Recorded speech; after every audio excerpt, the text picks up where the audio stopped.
Hi friends, welcome to my channel Sheetal's kitchen Gujarati. આજે આપણે બનાવીશું કાચા કેળાના હેલ્ધી અને ટેસ્ટી એવા પરાઠા. તો મિત્રો, વિડીયો એન્ડ સુધી જરૂરથી જોજો.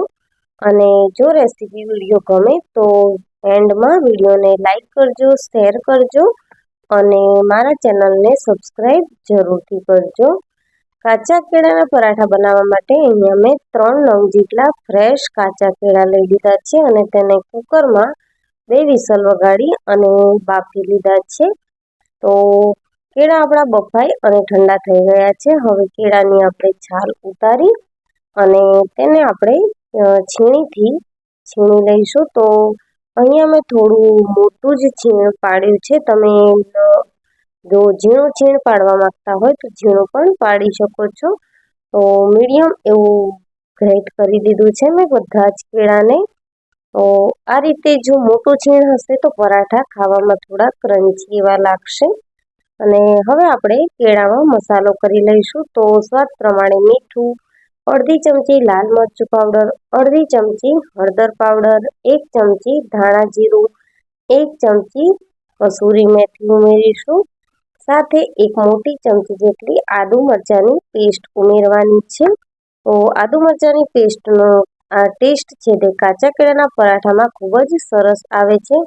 સાથે 1 મોટી ચમચી સફેદ તલ, અડધી ચમચી ચાટ મસાલો અને 1 ચમચી આમચૂર પાવડર ઉમેર્યો છે.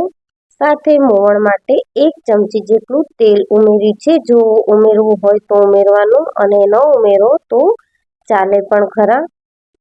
તો હવે બધા જ મસાલાને આપણે કેળાની સાથે આ રીતે મિક્સ કરી લઈશું. અને ત્યારબાદ અહીંયા મેં 1 નાના કપ જેટલો રવો લીધો છે, જે ઝીણી સોજી આવે છે તે. અને સાથે 2.5 કપ જેટલો ઘઉંનો લોટ લઈ લીધો છે રોટલી માટેનો. તો આ રીતે તમે પરાઠા બનાવશો તો પરાઠા એકદમ ક્રિસ્પી એવા બનીને રેડી થશે અને ખાવામાં ખૂબ જ ટેસ્ટી એવા લાગશે. તો સારી રીતે આપણે પાણીની મદદ વગર લોટને બાઇન્ડ કરી લઈશું. જે કેળાનું મિશ્રણ હતું તેમાં જ આપણો લોટ બંધાઈ અને રેડી થઈ ગયો છે. તો આ બાંધેલા લોટને આપણે 2 થી 3 મિનિટ જેવું મસળીશું અને 10 મિનિટ માટે આપણે રેસ્ટ પર રહેવા દઈશું. તો 10 મિનિટ થઈ ગઈ છે અને ફરીથી આપણે 2 થી 3 મિનિટ જેવું લોટને મસળી લઈશું. અને પરાઠા માટે મીડિયમ સાઇઝના આપણે જે ભાખરી બનાવતા હોઈએ છીએ એવડા ગુલ્લા કરી લઈશું. તો મિત્રો, આ જે કાચા કેળાના પરાઠા છે એ ખાવામાં ખૂબ જ ટેસ્ટી લાગે છે. તો તમે સવારે કે સાંજે નાસ્તામાં ખાઈ શકો છો અને બાળકોને લંચ બોક્સમાં પણ આપી શકો છો. તો આ રીતે મેં પરાઠા વણી લીધા છે. હું 3 શેપમાં પરાઠા વણવાની છું: ટ્રાયેંગલ, ચોરસ અને ગોળ. તો પહેલાં હું triangle શેપમાં paratha વણીશ.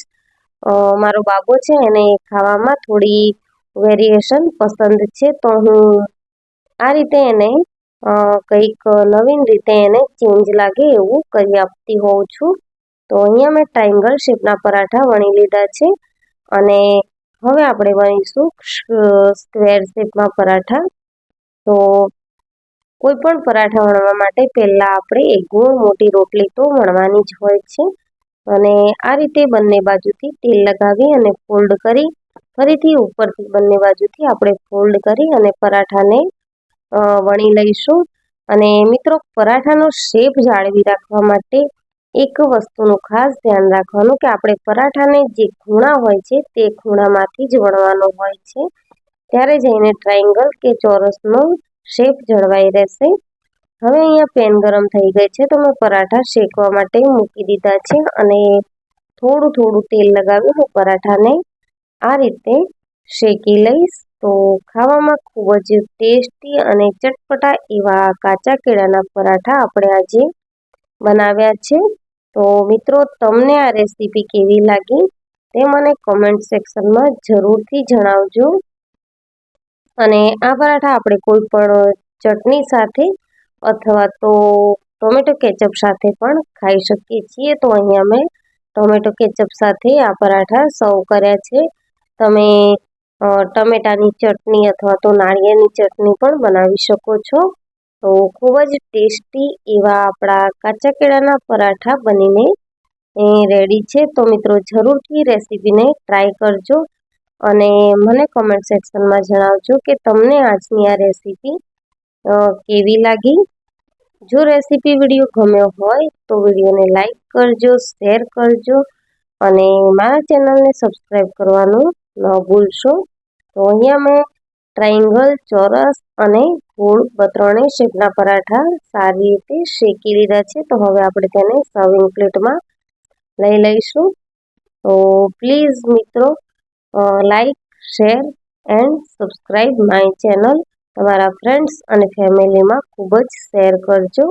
Thank you for watching. Thank you very much.